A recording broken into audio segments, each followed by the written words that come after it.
Hello everyone, मैं रत्ना तिवारी अपने इस चैनल में आप सभी का स्वागत करती हूँ।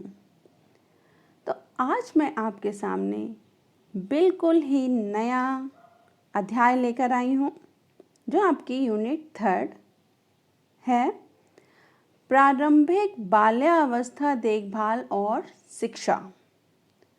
बहुत ही महत्वपूर्ण विषय पर आज हम चर्चा करेंगे, क्योंकि मनुष्य के जीवन काल की सबसे अनूठी जो अवस्था होती है, सबसे बेहतरीन अवस्था होती है, वो प्रारंभिक बाल्यावस्था ही होती है। और आमतौर पर यह जन्म से 8 वर्ष तक के आयु काल को कहते हैं। यह अवस्था मनुष्य के जीवन काल की बहुत ही, जैसा मैंने अभी बताया था, महत्वपूर्ण, अनूठी, बिल्कुल यूनिक अवस्था है और व्यक्ति के जीवन निर्माण का प्रथम धरातल प्रारंभिक बाल्यावस्था ही होता है। एक जिसको हम कह सकते हैं नींव होती है। एक मनुष्य आगे चल के क्या बनेगा, कैसे होगा, उसका व्यवहार कैसा होगा, सब कुछ प्रारंभिक बाल्यावस्था पर ही निर्भर करता है। इस अवस्था में बच्चा शैशवावस्था की अनभिज्ञता से लेकर बाल्य अवस्था के चैतन्य काल में प्रवेश करता है और अपने माता पिता, भाई बहन व परिवार के सदस्यों के साथ संबंध विकसित करता है। जो भी अनुभव उसे इस अवस्था में मिलते हैं, एक बालक को इस अवस्था में जो भी अनुभव मिलते हैं, वो उसके आने वाले जीवन काल की विभिन्न गतिविधियों, विभिन्न कौशलों का महत्वपूर्ण कारक बनते हैं। इसीलिए बच्चों के प्रारंभिक वर्ष में उसकी देखभाल के लिए माता पिता के अतिरिक्त परिवार के अन्य सदस्य, अध्यापक, संगी साथी सभी उत्तरदायी होते हैं। बच्चे का मन बहुत ही जिज्ञासु होता है। उसकी जिज्ञासा को शांत करना ज़रूरी है। जैसे कि बच्चे के मन में बहुत प्रश्न आते हैं, क्योंकि हर एक चीज़ उसके लिए नई है। चिड़िया उड़ती कैसे हैं, आसमान में बादल कहाँ से आ जाते हैं, बारिश कैसे होती है, तारे अपनी आंखें क्यों मीचते हैं, यानी कि तारे टिमटिमाते क्यों हैं। ऐसे हज़ारों क्वेश्चन, ऐसे हज़ारों प्रश्न बच्चों के दिमाग में आते हैं। आपने देखा भी होगा, आप सबके घर में होंगे, बच्चे होंगे छोटे या आसपास के होंगे बच्चे, उनके क्वेश्चंस ही, उनके प्रश्न इतने डिफरेंट, विभिन्न प्रकार के होते हैं कि कई बार हमें उनका उत्तर देना भी मुश्किल हो जाता है। तो बच्चे का मन एक स्पंज की तरह होता है। आज जो हम चर्चा करेंगे, जो मैं आपको पढ़ाने जा रही हूँ, समझाने जा रही हूँ, वो प्रारंभिक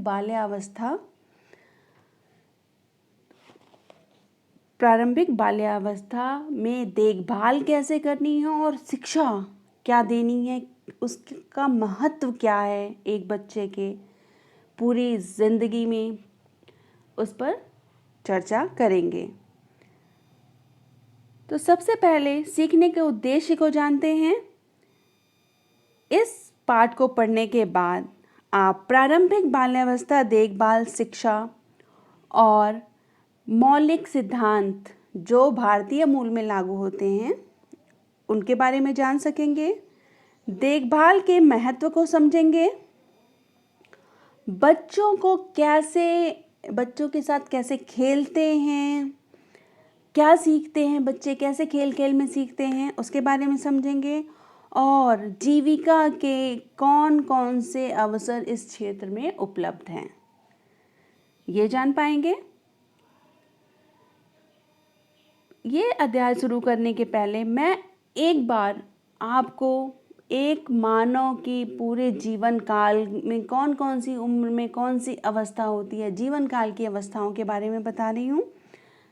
तो सबसे पहली अवस्था है फीटस की अवस्था, गर्भकाल में जब बच्चा माँ के गर्भ में होता है, वो पहली अवस्था है। उसके बाद जब बच्चा 0 to 1 ईयर्स का होता है, और कई बार ये 2 साल, कई लोगों ने इसको 2 साल की अवस्था बताई है। ये अवस्था कहलाती है शैशव अवस्था। इसके बाद 2 to 12 ईयर यानी 2 से लेकर 12 साल तक बाल्यावस्था होती है। बाल्यावस्था 3 भागों में बटी हुई है। टोडलर 1 से 2 साल, 3 से 5 साल प्री स्कूलर्स यानी स्कूल जाने के पहले की अवस्था, और 6 से 12 साल school age, primary school age. फिर एडोलेसेंट एज आती है 13 से 19 साल। उसके बाद की अवस्था कहलाती है युवा अवस्था, जो कि 20 से लेकर 59 ईयर्स तक की होती है, और उसके बाद 60 वर्ष से ऊपर की अवस्था को वृद्धावस्था कहते हैं। तो आपको मानव जीवन की विभिन्न अवस्थाओं के बारे में समझ में आ गया होगा। तो मेरे इस चैनल को लाइक, शेयर और सब्सक्राइब ज़रूर करें, और बेल बटन दबाना ना भूलें, जिससे आपको आगे के अपडेट्स मिलते रहेंगे। तो चलिए शुरू करते हैं। प्रारंभिक बाल्यावस्था देखभाल और शिक्षा।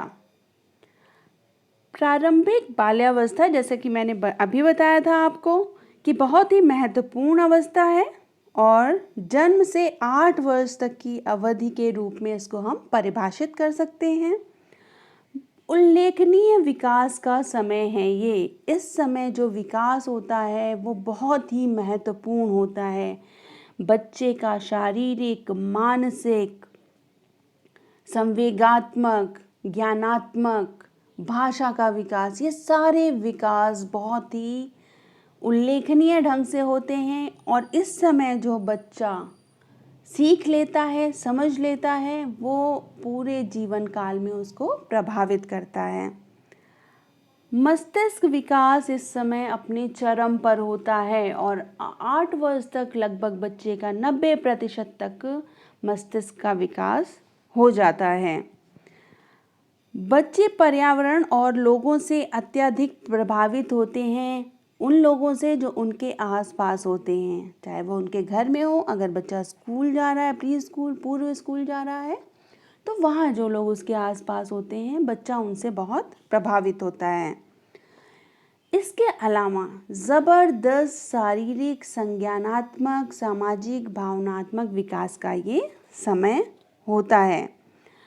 बच्चा अपने आसपास की दुनिया के बारे में नई नई बातें सीखने के साथ साथ अपने परिवार के सदस्यों को, विशेष रूप से अपने माता पिता, कोई भाई बहन हैं, उनसे बच्चे का लगाव विकसित हो जाता है, और छोटा बच्चा परिवार के सभी सदस्यों को पहचानने लगता है, जिससे वह नियमित रूप से मिलता है।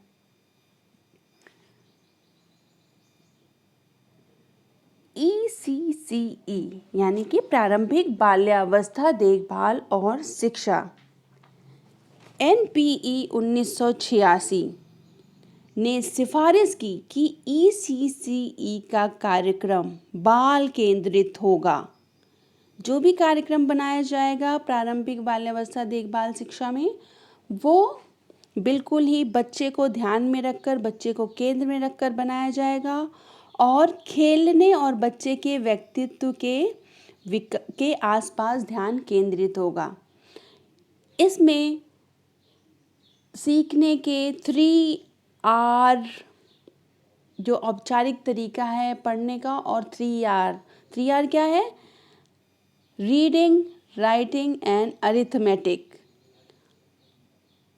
पढ़ना, लिखना और गणित, इसको हतोत्साहित किया गया। यानी कि प्रारंभिक बाल्यावस्था में ये शिक्षा 3R को ध्यान में ना देके, औपचारिक शिक्षा को ध्यान में ना देके, बच्चों को खेल के द्वारा सिखाया जाए, बाल केंद्रित प्रोग्राम बनाया जाए। ईसीसी के अंदर बच्चे की देखभाल, स्वास्थ्य, पोषण, शारीरिक, नैतिक और भावनात्मक विकास के तत्व को शामिल किया जाए कि एक बच्चे का संपूर्ण विकास कैसे हो, इस पर ध्यान दिया जाए। प्रारंभिक बाल्यावस्था देखभाल शिक्षा एक फाउंडेशन के रूप में, एक नींव के रूप में कार्य करता है और 0 से 8 वर्ष के बच्चों को इसमें सम्मिलित किया गया है, जिनको 2 चरणों में बांटा गया है, 0 to 3 years और 3 to 8 years। तो ये 2 चरण में बांटे गए हैं प्रारंभिक बाल्यावस्था देखभाल और शिक्षा के अंतर्गत, एवं इसमें समग्र विकास और बच्चों की भलाई को शामिल किया गया है। इसके अलावा क्योंकि जो एक युवा मन होता है, जैसा कि अभी मैंने बताया था, वो एक स्पंज की तरह होता है। स्पंज क्या है?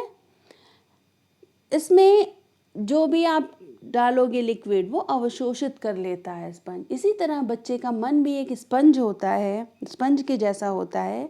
इसमें बहुत सारी जानकारियों को अवशोषित करने की क्षमता होती है। सीखने के दौरान बच्चे के मार्गदर्शन के लिए इसको महत्वपूर्ण बनाना है। बच्चे को सिखाना बहुत ज़रूरी है, उनका सीखने का अपना तरीका है, उस तरीके से बच्चे को सिखाना है, खेल खेल में बच्चे को सिखाना है। प्रारंभिक बाल्यावस्था देखभाल और शिक्षा प्राइमरी स्कूल की तैयारी से ज़्यादा है। सिर्फ ये नहीं कि बच्चे को प्राइमरी स्कूल में भेजना है इसलिए ये शिक्षा महत्वपूर्ण है, इससे भी कहीं ज़्यादा है प्रारंभिक बाल्यावस्था और शिक्षा। इसका उद्देश्य आजीवन सीखने और भलाई के लिए एक ठोस और व्यापक नींव बनाने के लिए एक बच्चे का शारीरिक, सामाजिक, संज्ञानात्मक और ज्ञानात्मक ज़रूरतों का एक समग्र विकास है। प्रारंभिक बाल्यावस्था शिक्षा से संबंधित कई पहलू हैं, कुछ पहलुओं पर हम यहाँ पर चर्चा करेंगे। जैसे कि प्रारंभिक बाल्यावस्था देखभाल महत्वपूर्ण क्यों है? क्योंकि ये जीवन का आधार काल होता है। प्रारंभिक बाल्यावस्था मनुष्य के जीवन का एक आधार है। यह एक बच्चे के तेजी से शारीरिक, मानसिक, भावनात्मक, भाषा के विकास की अवधि होती है। संज्ञानात्मक विकास का एक महत्वपूर्ण चरण होता है और इस स्तर पर बच्चा जो भी सीखता है वो पूरे जीवन काल उसके मस्तिष्क में, जिसे हम कहेंगे उसकी स्मृति में स्टोर हो जाता है और वो उसके पूरे जीवन को प्रभावित करता है। इसके आसपास की दुनिया के बारे में नई बातें सीखने के अलावा बच्चा परिवार के सदस्यों के साथ एक लगाव विकसित करता है। इस ज़्यादातर माँ से सबसे अधिक लगाव रखता है बच्चा, क्योंकि संभवतः प्रमुख रूप से उसकी देखभाल माँ ही करती है और कई बार माँ जब कमरे से बाहर जाती है तो बच्चा रोने लगता है, तो सबसे ज़्यादा बच्चा माँ से अटैच होता है। लगभग 1 वर्ष तक की आयु का बच्चा अपनी माँ और जो भी उसका देखभाल कर रहे हैं उनके साथ अधिकतर ही रहना चाहता है। तो बुनियादी अवधारणा क्या है ECCE की? प्रारंभिक बाल्यावस्था देखभाल शिक्षा की कुछ महत्वपूर्ण अवधारणाएं हैं और जन्म से 8 साल तक के अवस्था ये चरण है, जिसको कि 2 भागों में बांटा गया है, जन्म से 3 वर्ष और 3 से 8 वर्ष तक। विकासात्मक परिवर्तन के आधार पर ही ये 2 चरण में बांटे गए हैं। कैसे बच्चे का विकास होता है उसके आधार पर ये डिवीज़न किए गए हैं। तो इसमें 2 भागों में बांटा गया है, 0 से 3 वर्ष और 3 से 8 वर्ष। 0 से 3 वर्ष में जो बच्चा होता है इसमें 0 से 1 वर्ष तक की अवधि कौन सी अवधि कहलाती है? शैशव अवस्था कहलाती है। और कई विशेषज्ञ इसको 2 साल की अवस्था तक को भी शैशव अवस्था कहते हैं, और 2 से 3 वर्ष के बीच के बच्चे को टोडलर के रूप में जाना जाता है। विशेषताएं क्या हैं ऐसे बच्चों की? अगर शैशव अवस्था और टोडलर अवस्था को देखा जाए कंबाइन करके, तो 8 से 12 महीने तक के बच्चे को अज्ञात व्यक्ति से डर लगता है। कोई नया व्यक्ति आता है तो बच्चा उससे घबराने लगता है, क्योंकि वो उससे घुला मिला नहीं, कभी देखा नहीं है। परिवार के साथ लगाव होना शुरू हो जाता है। पहले बच्चा माँ से, फिर पिता से, फिर आसपास धीरे धीरे जैसे जैसे लोग उसके पास आते हैं उनको समझने लगता है, वैसे ही वैसे उनसे लगाव विकसित कर लेता है। शरीर को संतुलित करना सीखने लगता है। इस अवस्था में अपना बैलेंस बनाने लगता है बच्चा। सोच और अनुभव बढ़ने लगते हैं। बच्चे के सोचने का तरीका, अनुभव उसके क्या चीज़ टच करके, सूंघ कर, अपने तरीके से बच्चे का अनुभव प्राप्त करता है और सीखने लगता है। भाषा का विकास और शब्द ज्ञान बढ़ जाता है। बच्चा जो भी आसपास के लोग भाषा बोलते हैं उनको बहुत जल्दी अडॉप्ट कर लेता है, सीख लेता है। इसीलिए अगर घर में एक से ज़्यादा भाषा बोलने वाले लोग होते हैं तो बच्चा आसानी से उन दोनों भाषाओं को समझ लेता है। अगर घर में कोई हिंदी बोल रहा है, कोई इंग्लिश बोल रहा है, और अगर कोई मेड आती है घर में वो बंगाली बोल रही है, तो बच्चा बंगाली भी सीख जाता है, क्योंकि इस समय बच्चे के सीखने की क्षमता बहुत ज़्यादा होती है। जिज्ञासा बढ़ जाती है इस अवस्था में, और जैसे जैसे संज्ञानात्मक विकास बढ़ता है बच्चे की जिज्ञासा, ये क्या है, क्यों है, कैसे होता है, कब होता है, वो जिज्ञासा बच्चों की बढ़ती रहती है। क्या आवश्यकता होती है इस अवस्था में बच्चों की? इस अवस्था में बच्चों की देखभाल बहुत अच्छे तरीके से करनी चाहिए, क्योंकि बच्चा वयस्क पर निर्भर होता है। इस अवस्था में सारे काम वो खुद नहीं कर सकता है, तो जो प्राथमिक केयर टेकर है उसकी ज़रूरत होती है बच्चे को, चाहे वो घर का सदस्य है या कोई और आके उसकी देखभाल करता है। जब बच्चा 3 साल का हो जाता है तो उसकी अनुभव एवं गतिविधियों में विकास होने लगता है। बच्चा अभी भी सिर्फ अनौपचारिक और छोटे समूह की गतिविधियों को एंजॉय करते हैं, ज़्यादा भीड़ भाड़ उनको पसंद नहीं आता है, और इस समय इष्टतम वातावरण की आवश्यकता होती है। अगर उनको वो वातावरण नहीं मिला तो बच्चे का विकास प्रभावित होता है, पूरा जीवन काल बच्चे का प्रभावित हो सकता है। कुछ परिस्थितियों में बच्चे की माँ घर पर नहीं होती है, जैसे कि नौकरी करने जाती है, तो ऐसी अवस्था में बच्चे को एक स्थानापन्न केयर टेकर की देखभाल करने वाले की ज़रूरत होती है, जो परिवार का कोई सदस्य हो सकता है या कोई व्यक्ति किराए पर बाहर से लिया जा सकता है। 3 से 8 वर्ष की अवस्था, जिसको सीखने की अवस्था कहते हैं, इस समय बच्चा आदर्श रूप से नई नई सूचनाएं और अनुभव ग्रहण करने लगता है। अनेक प्रकार के प्रतीक उसकी स्मृति में जुड़ते जाते हैं। जैसे कि पापा ने अगर कार की चाबी उठाई तो बच्चा रोता है, क्योंकि वो समझ जाता है कि अब पापा बाहर जा रहे हैं। हालांकि इस दौरान बच्चे को केवल अनौपचारिक और छोटी सामूहिक गतिविधियां ही पसंद होती हैं। बच्चा चलने, दौड़ने, चीज़ों को उलटने पलटने में और बहुत अच्छे से बोलना सीख जाता है। पूर्व स्कूली 3 से 8 वर्ष की अवस्था को पूर्व स्कूली अवस्था भी हम कह सकते हैं। इस अवस्था में परिवार से परे वातावरण भी बच्चा चाहता है। परिवार के परे जो वातावरण होता है उससे भी बच्चा अनुभव करने के लिए अब तैयार होता है, इसलिए प्री स्कूल में भेजना, पूर्व स्कूल में भेजना ज़रूरी है। पर ऐसा नहीं है कि अगर कोई बच्चा प्री स्कूल में नहीं जा रहा है तो वो कुछ सीख नहीं पाएगा। हर एक बच्चा प्राकृतिक रूप से बहुत सारी चीज़ों को सीखता है। इस उम्र में प्री स्कूलर्स बच्चे के पास अपने आसपास होने वाली चीज़ों के समझने का तरीका बिल्कुल अलग होता है। हम जैसा समझते हैं वैसा उसका समझने का तरीका नहीं होता है। वो चीज़ों का, अगर किसी कार, छोटी कार है, उसकी खिलौना है, उसके बारे में कुछ उसे जानना है तो उसको तोड़ के देख सकता है। वो उसका सीखने का तरीका है। वो उसको फेंकेगा, उसकी आवाज़ कैसी आती है, वो अलग अलग पार्ट्स कैसे हो जाते हैं, और फिर उनको जोड़ने की भी कोशिश करता है। तो ये एक उसका तरीका है सीखने का।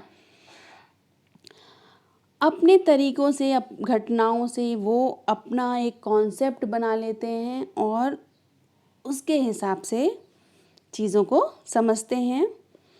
इसके लिए बच्चे को एक सहायक वातावरण की आवश्यकता होती है। ऐसा नहीं है कि बच्चे को हर एक काम पे टोक दिया जाए, ये नहीं करो, वो नहीं करो। इससे क्या होगा, बच्चे की सीखने की क्षमता कम हो जाएगी, क्योंकि बच्चा अपने तरीके से सीखता है। तो जहाँ तक हो सके बच्चे को एक सहायक एनवायरनमेंट दें।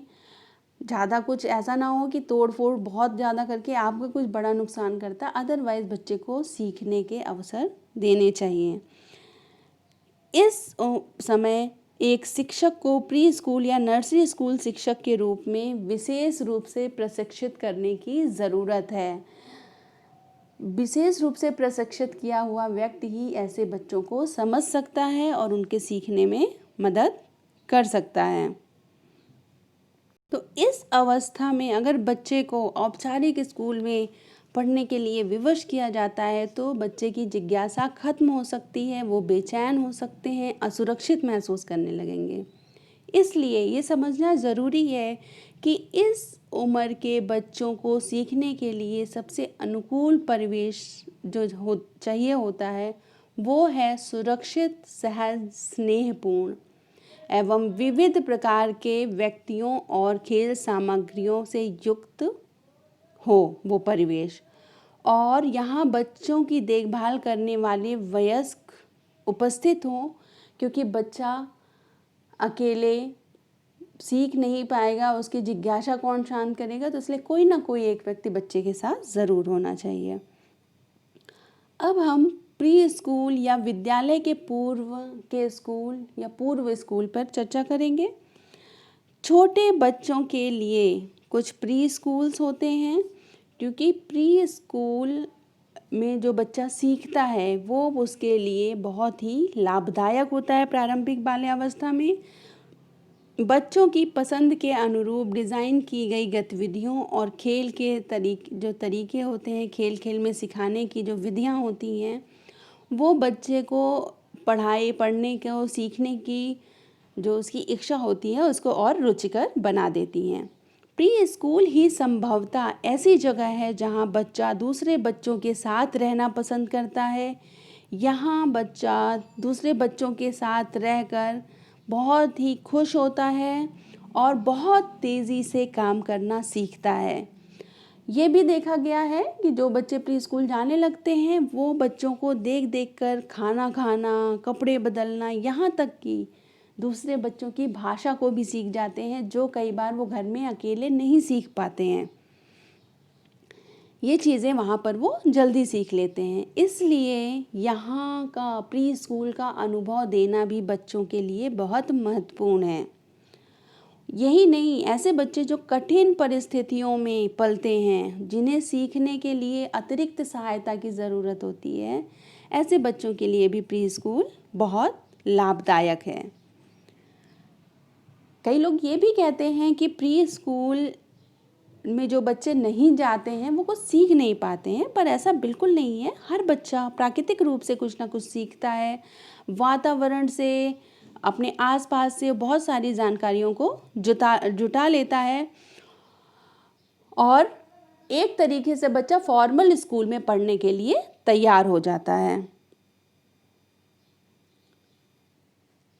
भारत में बहुत सारे परिवार ऐसे हैं जो गांव में रहते हैं, जहां माता पिता दोनों घर से बाहर जाते हैं। अक्सर ही परिवार के बड़े यहाँ पर बच्चों की देखभाल करते हैं या बड़े बच्चे करते हैं। तो ऐसे में बड़े बच्चों की भी पढ़ाई का नुकसान होता है। तो अगर प्री स्कूल होते हैं तो बच्चा वहाँ जाके एक सिस्टमेटिक तरीके से सीखता है और बड़े बच्चे की भी पढ़ाई का कोई नुकसान नहीं होता है। छोटे बच्चों के जो प्री स्कूल्स होते हैं उनको अक्सर ही मॉन्टेसरी स्कूल कहा जाता है। मॉन्टेसरी स्कूल एक प्रसिद्ध शिक्षाविद मारिया मॉन्टेसरी द्वारा उल्लिखित प्रारंभिक बाल्यावस्था शिक्षा के सिद्धांतों पर आधारित एक स्कूल है। इसके अलावा भारत सरकार ने आंगनवाड़ियों के माध्यम से, आप सबने आंगनवाड़ी का नाम सुना होगा, ग्रामीण क्षेत्रों में भी है, शहरी क्षेत्रों में भी है। आंगनवाड़ियों के माध्यम से स्कूल पूर्व शिक्षा प्रदान करके इस आयु वर्ग के बच्चों की ज़रूरतों को पूरा किया जाता है। जो एकीकृत बाल विकास सेवा के तहत काम करता है, ICDS के तहत काम करता है, और दोनों ही क्षेत्रों में है, जैसा मैंने अभी बताया, शहरी क्षेत्रों में भी है और ग्रामीण क्षेत्रों में भी है। पूर्व स्कूल का महत्व क्या है, क्यों ज़रूरी है कि बच्चा एक पूर्व स्कूल में जाए? तो इसके महत्व को हम अगर देखते हैं, समझते हैं, तो पहला जो महत्व है वो है सीखने के लिए एक प्रारंभिक जुनून को बढ़ावा देता है। बच्चे के अंदर एक जुनून होता है कुछ नया सीखने का, तो प्रारंभिक स्कूल, पूर्व स्कूल इसको बढ़ावा देते हैं। जिज्ञासा को जगाते हैं बच्चे की। कई बार बच्चा घर में अकेले है, बहुत जिज्ञासु बच्चा है, उसके मन में कई प्रश्न आते हैं लेकिन कोई उनका उत्तर नहीं दे पाता, कोई उत्तर देने वाला नहीं होता, बच्चा अकेला पड़ जाता है। घर पे एक दो लोग हैं, माँ बिजी है, पापा ऑफिस गए हैं, बच्चे ने क्वेश्चन किया, माँ ने उसको बिठा दिया। अब क्या है, बच्चे की जिज्ञासा शांत नहीं हुई, तो और बच्चा फिर 1 2 4 बार पूछेगा, सोचेगा, आंसर ही नहीं मिलता है तो वो चुप हो जाता है। तो बच्चे की जिज्ञासा प्री स्कूल में जागृत होती है। जितना जिज्ञासु बच्चा होगा उतना ही अधिक वो सीखेगा। विविध पृष्ठभूमि के दूसरे बच्चों के साथ बातचीत करने की क्षमता का विकास होता है। नहीं तो बच्चा डरा सहमा सा रहेगा। जब बच्चा पूर्व स्कूल जाने लगता है तो विभिन्न बैकग्राउंड के लोग आते हैं, बच्चा सबसे मिलता है, उनसे बात करना सीखता है। इसके अलावा बाल केंद्रित दृष्टिकोण और खेलने के तरीके से जो सीखने के अनुभव है वो और सुखद होता है, क्योंकि सभी बच्चे सीख रहे होते हैं तो बच्चा सीखने को एंजॉय करता है। रचनात्मकता और समस्या को सुलझाने का कौशल बढ़ जाता है। बच्चा बहुत रचनात्मक हो जाता है, जाके क्रिएटिव हो जाता है, क्योंकि उनको पढ़ाया इस तरीके से, सिखाया इस तरीके से जाता है कि बच्चे की क्रिएटिविटी, रचनात्मकता जागृत हो जाती है और इसके साथ साथ समस्या को सुलझाना भी बच्चा सीख जाता है। सामाजिकरण आता है बच्चे को। बच्चा कई तरीके के लोगों से मिलता है, वहाँ टीचर्स भी हैं, केयर टेकर्स भी हैं और बच्चे भी हैं, तो उनके साथ बच्चा काफ़ी कुछ सामाजिकरण को सीखता है, और जो बहुत ज़रूरी है, क्योंकि मनुष्य एक सामाजिक प्राणी है। अरस्तु ने कहा है, बिना समाज के व्यक्ति की हम कल्पना नहीं कर सकते हैं। इसके साथ साथ भाषा का विकास और शब्दावली को भी बढ़ावा मिलता है। फाइन मोटर स्किल्स और संवेदी कौशल में सुधार होता है। बच्चे की मोटर स्किल और भी अच्छी होती है, बच्चा चीज़ों को बहुत अच्छे से, पेंसिल पकड़ना, पेन पकड़ना सीख जाता है, इरेज करना सीखता है, तो उसके फाइन मोटर्स डेवलप होते हैं। बहुत सारी खेल में एक्टिविटी करता है, पेस्ट करना, कट करना, ये सारा कुछ बच्चा सीखता है, उसके कौशल में सुधार होता है। सीखने की कठिनाइयों के विकास के जोखिम को कम करना, जो सीखने में कठिनाई होती है, जो उसका जोखिम होता है, वो यहाँ जाके कम हो जाता है। और नुकसान के प्रभाव को भी कम करना, जो बच्चा घर में बहुत तोड़फोड़ नुकसान करेगा उसका प्रभाव भी कम होगा और बच्चे की जिज्ञासा शांत होगी, तो बच्चा बहुत कुछ सीख पाएगा। तो ECCE का मूल उद्देश्य है क्या? ECCE का मूल उद्देश्य NCE द्वारा जो बताया गया है 2005 में, वो क्या है? बच्चे का समग्र विकास। बच्चे का समग्र विकास जिससे वो अपनी क्षमता को पहचान सके, एक बच्चा कि मेरे अंदर क्या कैपेबिलिटी है, क्या क्षमता है। अनौपचारिक विद्यालय के लिए तैयार करना, पूर्व स्कूल में भेजकर बच्चे अंदर से तैयार हो जाते हैं कि अब उन्हें स्कूल जाना है, वो 4-6 घंटे बैठने के लिए बाहर तैयार हो जाते हैं। महिलाओं और बच्चे के लिए सहायता सेवाएं प्रदान करना। तो ECC का ये 3 मुख्य उद्देश्य है जिस पर पूर्व स्कूल निर्धारित होते हैं। जो पैटर्न है पूर्व स्कूल का वो इसी पर निर्धारित होता है। ECE के मार्गदर्शक सिद्धांत क्या क्या हैं? 10 मार्गदर्शक सिद्धांत बताए गए हैं नेशनल कैरिकुलम फ्रेमवर्क NCF 2005 के हिसाब से, राष्ट्रीय पाठ्यक्रम रूपरेखा के अनुसार। क्या क्या है आइए उनको देखते हैं। सीखने के लिए आधार के रूप में खेल हो। सीखने का जो आधार है वो क्या हो? खेल हो। शिक्षा का आधार कला हो, कला से सीखे बच्चा, खेल कर सीखे। बच्चों की विशिष्ट सोच विशेषताओं को मान्यता देना, जैसा कि घर में कई बार नहीं हो पाता है तो प्री स्कूल जाकर उनको वो उन चीज़ों की मान्यता मिलती है। विशेषता की बजाय अनुभव को प्रधानता देना, अनुभव को प्रमुखता देना, यानी अनुभव के द्वारा सीखने को ज़्यादा महत्व दिया गया है। अनुभव द्वारा अधिगम करने को महत्व अधिक दिया गया है। अनौपचारिक और औपचारिक बातचीत का मिश्रण है ये। विकासात्मक रूप से उपयुक्त प्रथाएं, लचीलापन, यानी कि पाठ विषयक और सांस्कृतिक स्रोतों का मेल है ये। स्थानीय सामग्रियों, जैसे कि रोज़मर्रा की दिनचर्या में अपनेपन और चुनौतियों का अनुभव करना। स्थानीय सामग्री, कला, ज्ञान का उपयोग करना।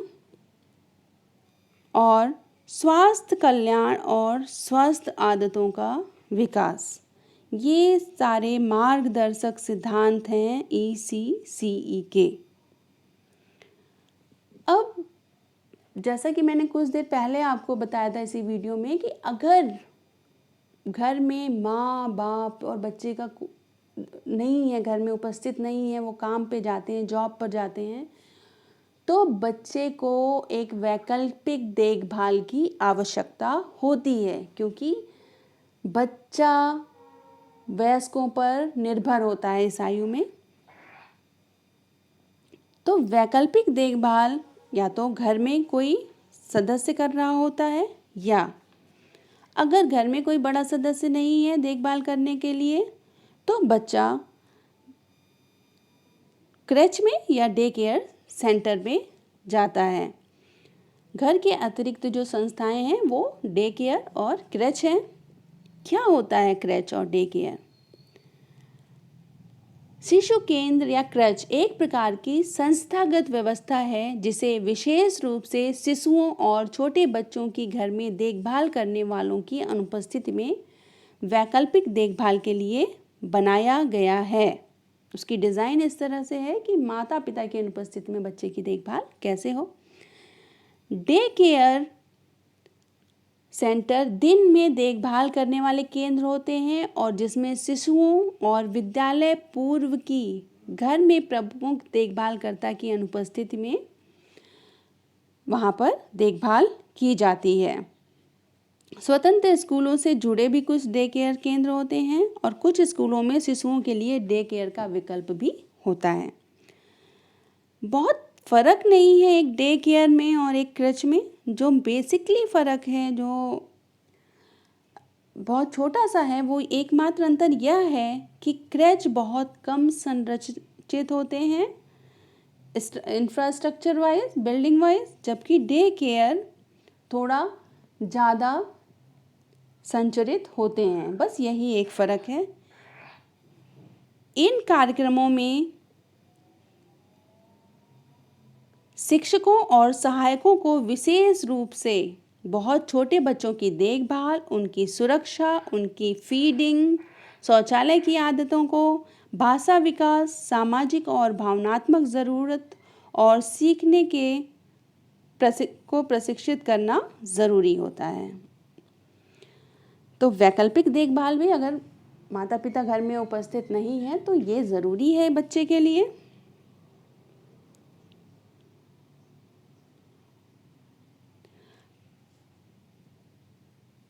पेशेवरों के लिए ज्ञान और कौशल की आवश्यकता। अगर आप इस क्षेत्र में जीविका की तैयारी कर रहे हैं तो कौन कौन से ज्ञान और कौशल की आवश्यकता होगी आपको, उसको समझते हैं, देखते हैं। बच्चों और उसके विकास में रुचि होना ज़रूरी है, क्योंकि प्रारंभिक बाल्यावस्था देखभाल व्यवसाय अपने बच्चों के अतिरिक्त संस्था में आने वाले दूसरों बच्चों के प्रति भी उत्तरदायी होता है। और कम से कम 6 वर्ष तक के बच्चे सामाजिक संबंधों को समझने में अपने अलग अलग उनके तरीके होते हैं। तो इसलिए जो पेशेवर इस क्षेत्र में बनना चाहते हैं उनको बच्चों के बारे में जानकारी होनी चाहिए और उनके विकास के प्रति रुचि होनी चाहिए। छोटे बच्चों की ज़रूरतों और उनकी क्षमताओं के बारे में भी ज्ञान होना चाहिए। बच्चों से बातचीत करने की क्षमता और प्रेरणा होनी चाहिए। विकास के सभी क्षेत्रों में बच्चों के साथ रचनात्मक और दिलचस्प गतिविधियों के लिए कौशल होने की आवश्यकता है। कहानी सुनाने, अन्वेषण, प्रकृति और सामाजिक संपर्क जैसी गतिविधियों के लिए उनके मन में उत्साह होना ज़रूरी है। बच्चों के प्रश्नों का, बच्चों की शंकाओं का उत्तर देने की इच्छा और रुचि होना ज़रूरी है। अगर ऐसा नहीं है आपके अंदर तो आप इस क्षेत्र में नहीं जा सकते हैं। अगर आप बहुत जल्दी खींचने लगते हैं, आपके अंदर पेशेंस नहीं है कि बच्चों के प्रश्नों का उत्तर दे सके, तो ये क्षेत्र आपके लिए सुलभ नहीं है। व्यक्तिगत विभिन्नताओं को समझने की क्षमता होनी चाहिए। हर बच्चा इंडिविजुअल है, यानी हर एक बच्चे में व्यक्तिगत विभिन्नता होती है। सारे बच्चे एक जैसे नहीं होते हैं। जब इनफैक्ट एक माँ के 2 बच्चे एक जैसे नहीं होते हैं तो अलग अलग माँ के बच्चे सेम कैसे होंगे। तो सब में व्यक्तिगत भिन्नता होती है, उसको समझने की ज़रूरत होती है। और ऊर्जावान होना चाहिए, काफ़ी लंबे समय तक शारीरिक गतिविधियों के लिए, सक्रियता के लिए तत्पर होना चाहिए। तो ये सारे कौशल और ज्ञान की आवश्यकता है इस क्षेत्र में। शैक्षणिक योग्यता क्या होनी चाहिए, ध्यान से देखिए इसको। अगर आप इस क्षेत्र में रुचि रखते हैं तो बच्चों के विकास और देखभाल के बुनियादी सिद्धांतों के बारे में अध्ययन करना बहुत ज़रूरी है। इसके लिए 10+2 12वीं करने के बाद बहुत सारे अवसर हैं, ऑप्शन हैं आपके पास, विकल्प हैं। जैसे कि किसी ऐसे विषय में स्नातक की डिग्री जिसमें पाठ्यक्रम के भाग के रूप में बाल और मानव विकास या बाल मनोविज्ञान हो, या आप 1 वर्षीय कोई डिप्लोमा कर सकते हैं।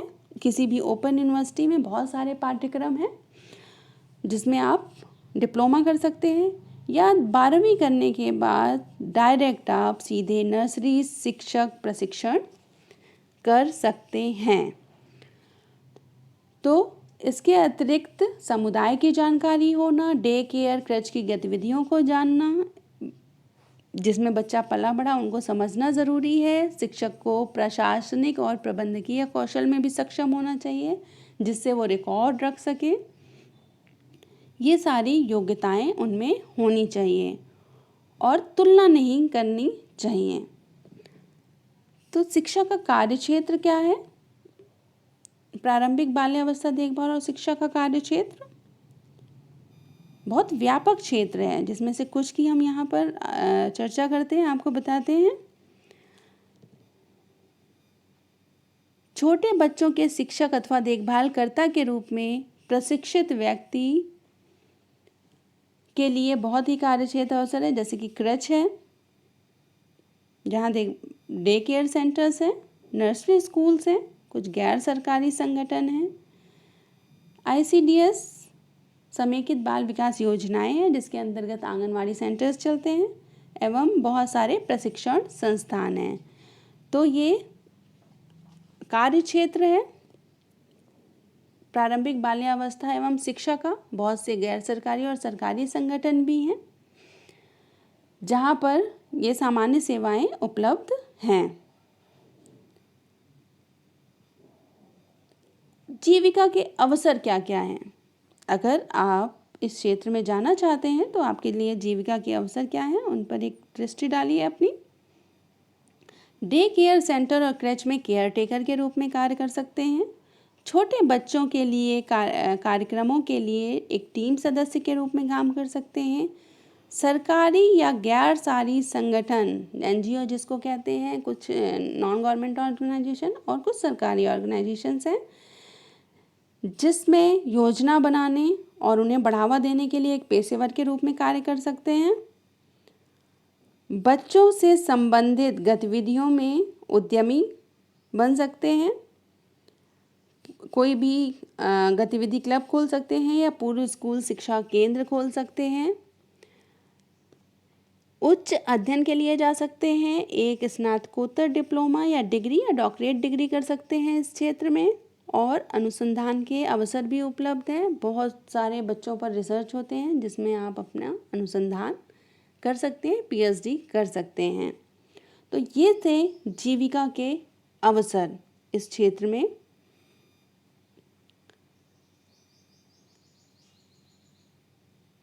समझ में आ गया आपको? अब कुछ प्रश्न है यहाँ पर जो आप करेंगे, नोट डाउन करिए इनको। आप प्रारंभिक बाल्यावस्था देखभाल और शिक्षा शब्द से क्या समझते हैं? क्वेश्चन नंबर 2 है, छोटे बच्चों की विभिन्न देखभाल व्यवस्थाओं की आवश्यकता क्या होती है? तीसरा है, छोटे बच्चों को स्कूल में विशेष अनौपचारिक कार्यक्रम की आवश्यकता क्यों होती है, इसके क्या कारण है, एवं एक क्रच क्या है और यह केंद्र क्या क्या सेवाएं प्रदान करता है? तो ये प्रश्न है आपके लिए। मैं उम्मीद करती हूँ कि ये चैप्टर, ये विषय, ये अध्याय आपको अच्छे से समझ में आ गया है। बहुत बहुत धन्यवाद आपका, और आगे की जानकारी के लिए चैनल को सब्सक्राइब करना ना भूलें। Thank you so much.